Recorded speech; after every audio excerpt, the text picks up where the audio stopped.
First off, I want to thank the brave men and women who work behind the wall. I want to thank them on a national level because their job goes unrecognized. How do they try to turn a guard? Well, correctional officer. Sorry, I apologize. But correctional officer. How you guys doing today? It's Anthony Gangi, host of Tier Talk.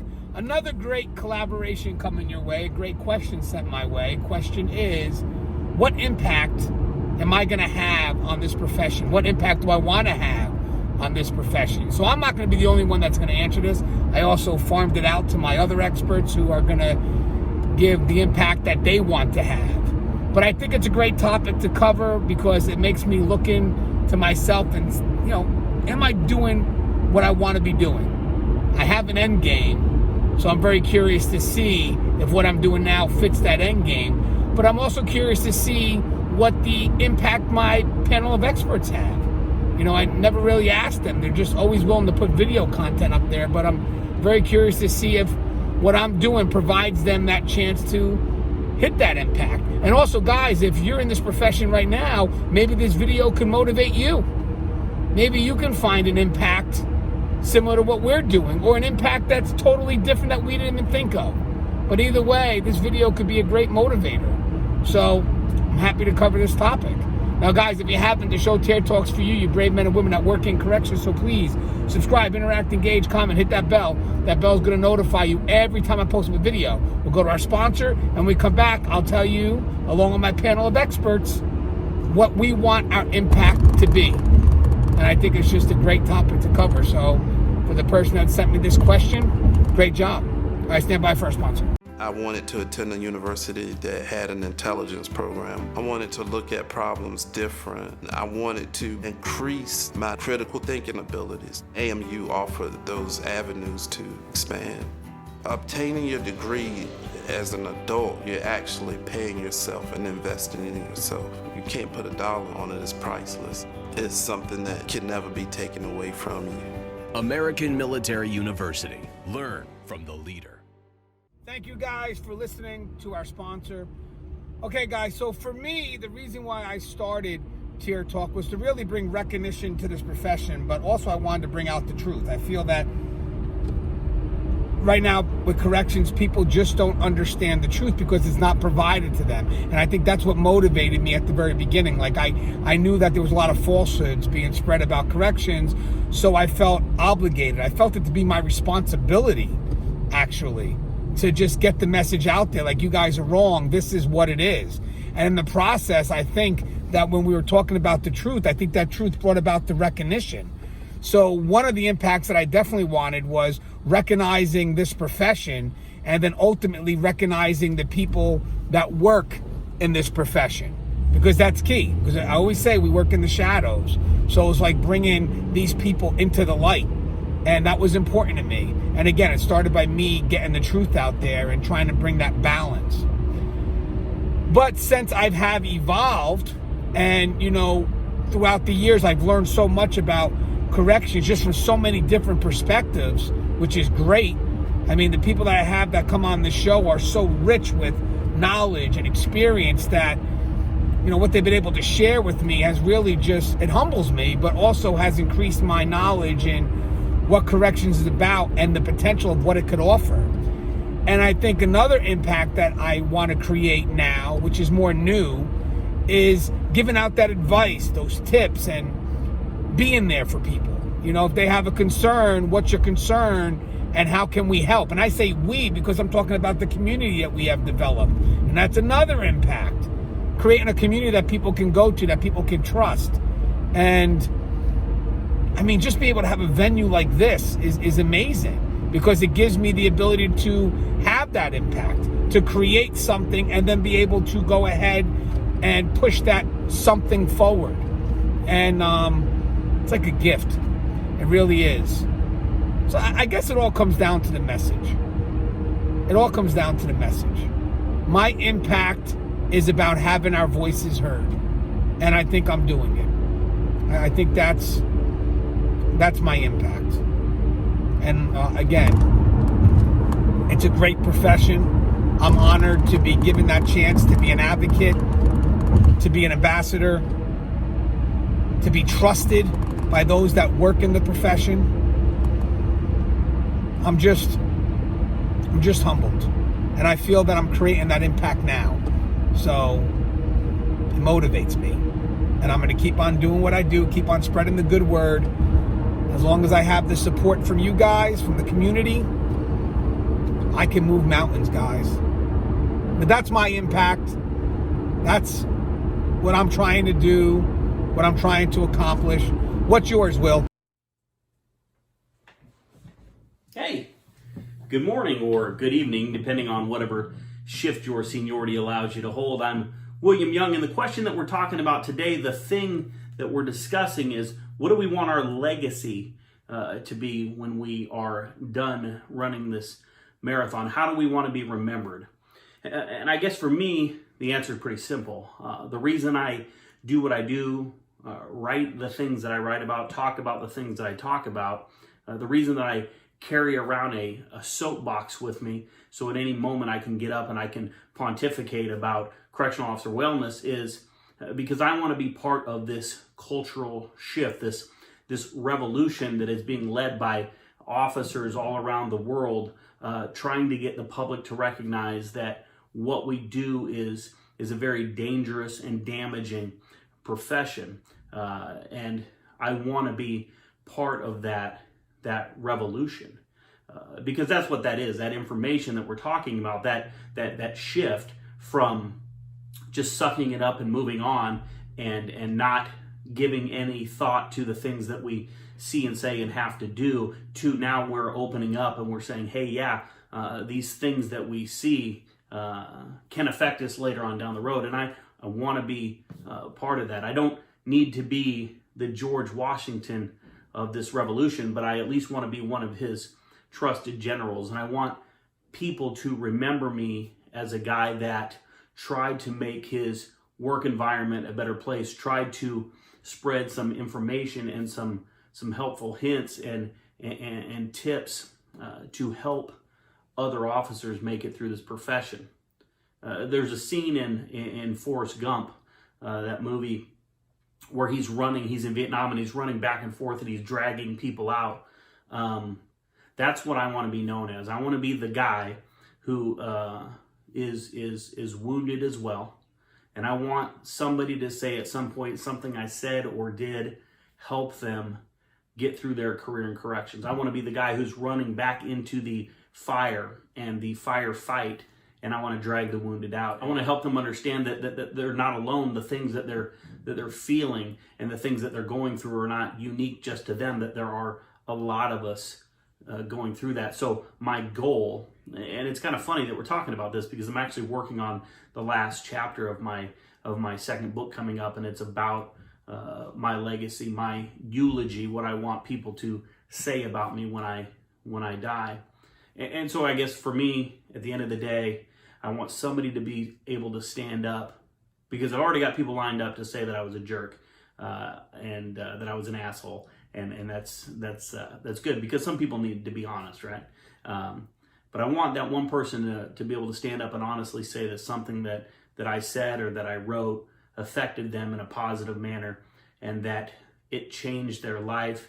It maybe helped them lead a more fulfilling life down the road. And so I guess for me, that would be what I would want my legacy to be. All right, guys, until next time, be smart, stay safe, stay sane, and we'll talk soon. Hey there, Chair Talk fans. Russ Hamilton here from Keepers of Chaos. So Anthony Gangi reached out to me and said that he'd like me to do a video on a question that he was going to ask me. And that question was, where did I think that I would have the most impact on corrections?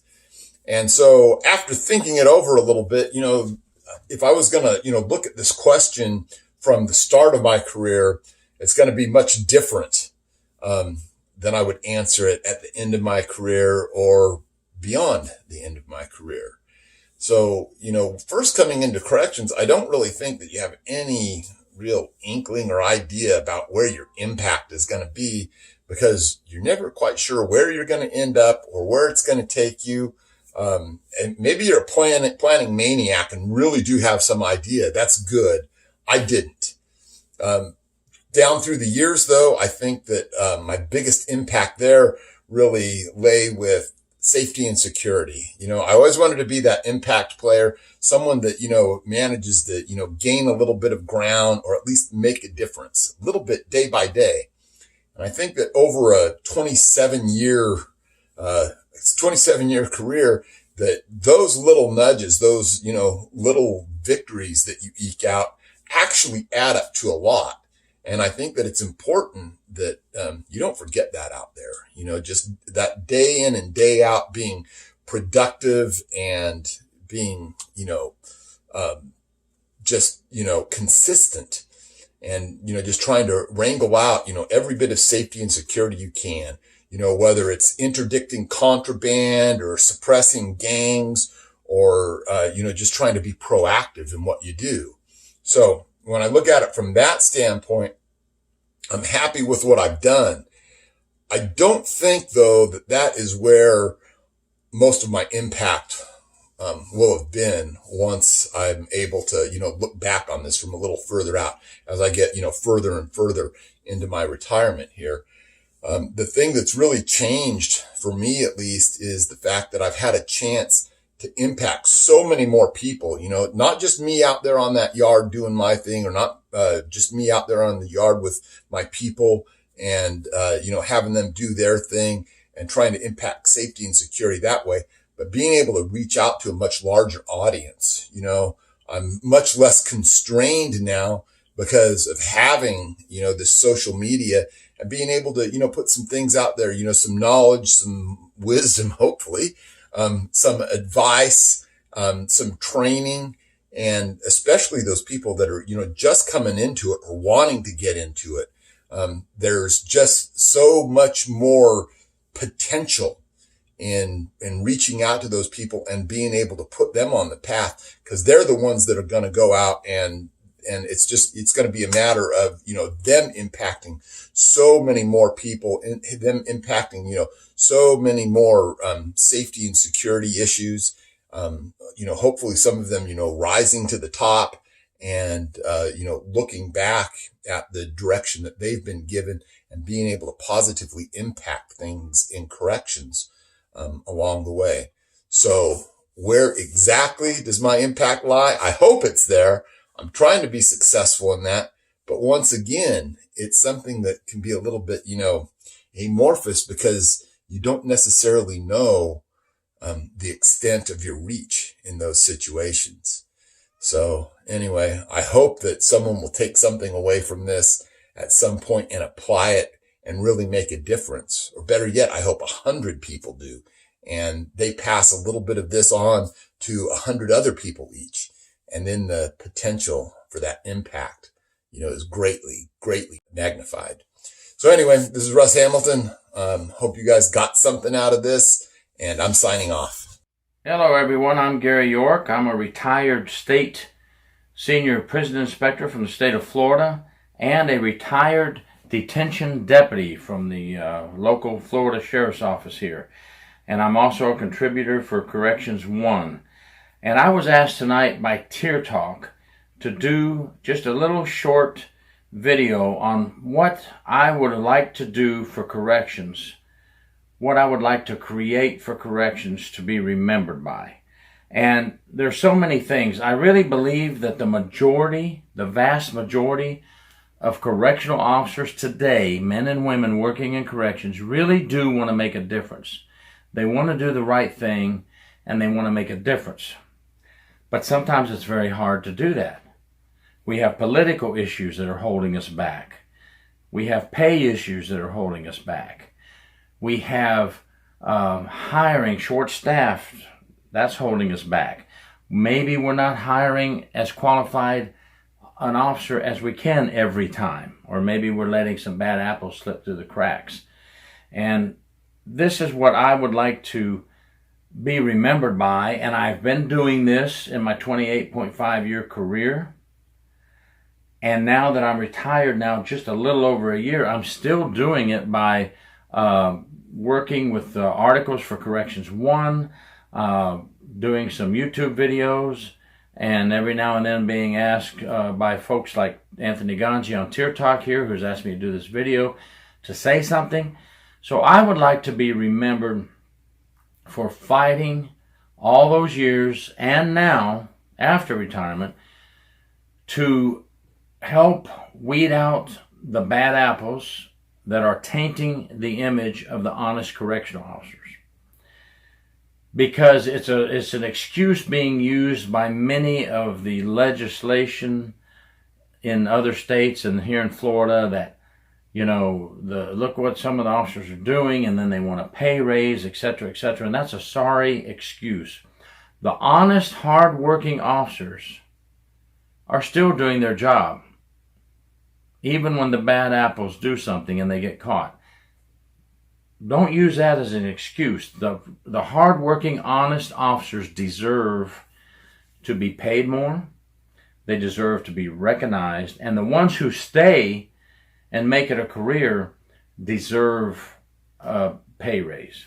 So there's several things that I would like to be remembered for. We all would. Everybody who is in this job would love to be recognized for something they've done. That's human nature, and that's a good thing. And if you do want to be recognized for something you've done, then that tells me that you're on the team and you want to be a ball player and you want to make things better for corrections. So for my part in corrections, it's always been trying to fight the corruption in the prison system. 12 years doing investigations with visitors smuggling drugs in the prison, inmates and their manipulation and making plans for getting contraband into the prison, and then of course those few bad apples who taint the image of the honest officer. So that's one of the things I'd like to be remembered for, is trying to keep it clean. However, I would also like to be remembered for doing my job when I go to work. Whether I was in my suit and tie with my briefcase as a prison inspector, or on the floor when I first started with the state of Florida, or working on the floor with inmates when I left the state of Florida and went to the detention deputy side of the house. What I would like to be remembered for is knowing that even when I had to open the mop closet for the inmates to get the mop buckets out and clean, that I made sure they did everything they were supposed to do. I ran a smooth house. If there were any problems, we took care of it without having to call the supervisor unless it was an emergency situation. I paid attention to what was going on in the dorms. I made my rounds on time. I did my counts. That alone, that seems so minute, but it's not. It is the backbone of corrections. The correctional officers on the floor are the backbone of corrections. Something goes wrong in that dorm, it makes everybody have to take a look. So I'm just proud to hopefully have made an impact when I worked the floors, to have paid attention and had done my job correctly. And I know that's the way many of you think out there. It's a hard job. And I would also like to believe that folks like me, Tear Talk, Keith Helwig, Russell Hamilton, Charles Gardner, there's a whole bunch of them out there. Some of you may recognize some of those names, that we all did something to make corrections respectable, to get people up in higher echelon to look down and say, well, they are professional. And I would also like to be known for a person that always constantly said, let's fight legislature. Sounds bad, doesn't it? Fight legislature. And I hate to say it that way because we want to work with legislature, but they don't seem, to me, in my opinion, to wish to work with us. So we're going to have to keep knocking on those doors, knocking on those senators' doors, calling those senators' offices, and sending out that mail to them to tell them we want to make a difference in corrections. We want to make an impact on corrections, and we need your help. So those are just a few of the things, I don't want to make this too long, that I would hope that I have done and I am doing now today to make an impact on corrections. And I know that the vast majority of you want to do the same thing, even if it's just going to work and doing your job. That is a huge impact. Because if you did your job correctly throughout the day, guess what? You probably saved an inmate's life. You probably saved one of your fellow brothers or sisters from getting injured. You prevented an escape. That's a huge impact. Every day that you go to work and that you do your job properly, that's a huge impact. Thank you so much for your service. All of you men and women out there in corrections, please have happy holidays and a happy new year, and God bless and stay safe.